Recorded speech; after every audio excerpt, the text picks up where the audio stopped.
Nevada's cultural heritage is known worldwide, and it's as varied as our bright neon cities and rugged wilderness landscapes. Every week, the Nevada Department of Cultural Affairs brings a piece of that heritage to your living rooms through our documentary series, Exploring Nevada. I'm producer and host Gwen Clancy. Welcome to the colorful world of cultural affairs. In today's episode, we travel to Tonopah, halfway between Reno and Las Vegas, to a one-of-a-kind historic mining park. There you'll find land, equipment, and buildings just as they've been for the past century, in tribute to the area's rich mining history. To understand the significance of what took place here, we'll talk with several longtime Nevadans who know this place well, and we'll get a rare tour of the historic foundry by none other than the grandson of the man who established it 100 years ago. Our story begins on a cool and blustery day inside one of the old mining buildings, with a man who played a key role in developing the park into an outdoor museum. I asked him what makes this place so special. Well, just like we're sitting in this building with the creaking and moaning, it's the ambiance of being 100 years in the past when mining was at its peak here in Nevada. The mining park, that's the whole goal of the mining park, is to provide people a chance to step back into history and see things that otherwise they just wouldn't see anywhere else in the state or maybe even the West.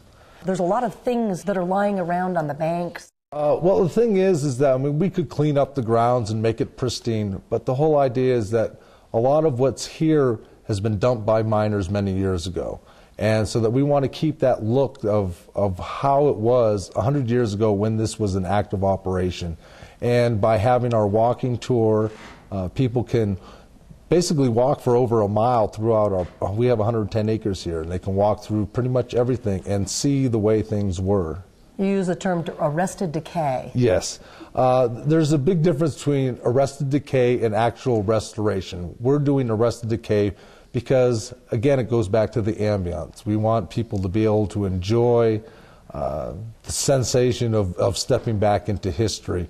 And by keeping the buildings interior the way they were 100 years ago, it gives people a real good sense of the hardships and also the activities that the miners and their families went through. We put in a 40-foot bridge over one of our open mines, and that's kind of turned into the thrill ride for the mining park because they can walk out to the middle of the bridge and basically look down about 400 or 500 feet and actually see the interior workings of the mine. When the early day prospectors first came upon Tonopah, they were hoping to find gold. But as the story goes, Jim and Belle Butler and their famous burro stumbled upon ore that turned out to be rich in silver. The discovery set off a bonanza that would draw thousands to the middle of the state, including a Mrs. C.D. Preble, identified in this rare photograph as a most successful prospector of Alaska and Nevada. Tonopah would also offer up such sights as a dog riding down Main Street on a packed burro. Ultimately, the mines would generate $150 million in silver, gold, and copper ore. The collection of John Heiser, on display at the mining park, gives a good idea of the precious metals found here and elsewhere around the state. For a deeper understanding of what was going on, we turn to a much-respected Nevada geologist and prospector who has likely covered more of the state by foot or four-wheel drive than anyone else living today. This is a chunk of high grade here, which they apparently never mined. Just right, maybe it's too narrow, but I can tell just by looking at it that it's high grade silver. It's got that grayish quartz with some dark speckles in it. That's what they saw. Lots of that stuff, just boulders, what we call float, just laying on the surface.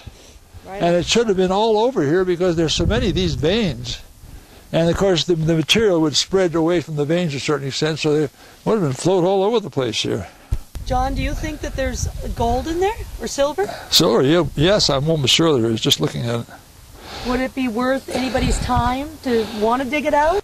Well, no, it's not wide enough. It had to be at least 4 feet wide. When Jim Butler came through this country in 1900. He claims that he was wandering through here and a burro kicked up a vein specimen. That seems like a kind of a far-fetched story because, as you can see, these veins, there was a whole series of veins outcropping here. This whole area must have been covered with high-grade float, so I don't know how he could have missed it. Didn't need a burro to find it. Anybody that knew rocks would have.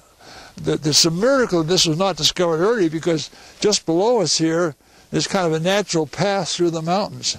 Anyway, it wasn't found, but so when he did find it, he got a bunch of people in here and he said, okay, I'll give you 50 feet on the vein and you mine that vein. You got 50 feet and I'll give you till the end of the year.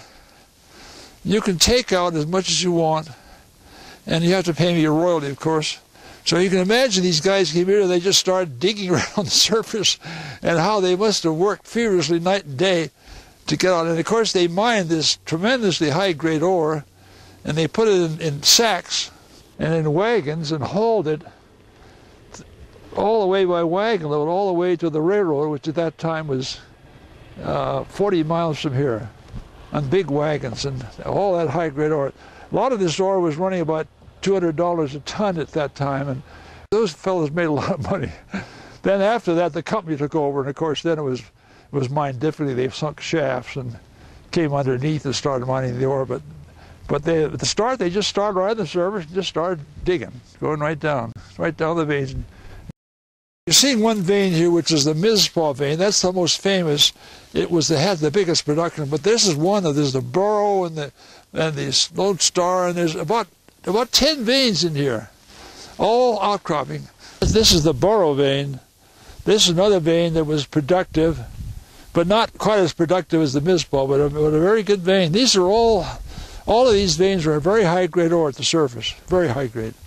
And here you can see the veins even wider, what they're mining, and still it's open down almost 300 feet. And of course they mine even below that, but it's only open down 300 feet there. They mined in this vein down over 1,000 feet actually. The ore was mined from below, and that's why it's all open. They would mine up from below, mine a stage at a time, and then let the ore, as it was blasted and broken, it would fall down, and they would collect it down below, haul it over the shaft, and raise it to the surface.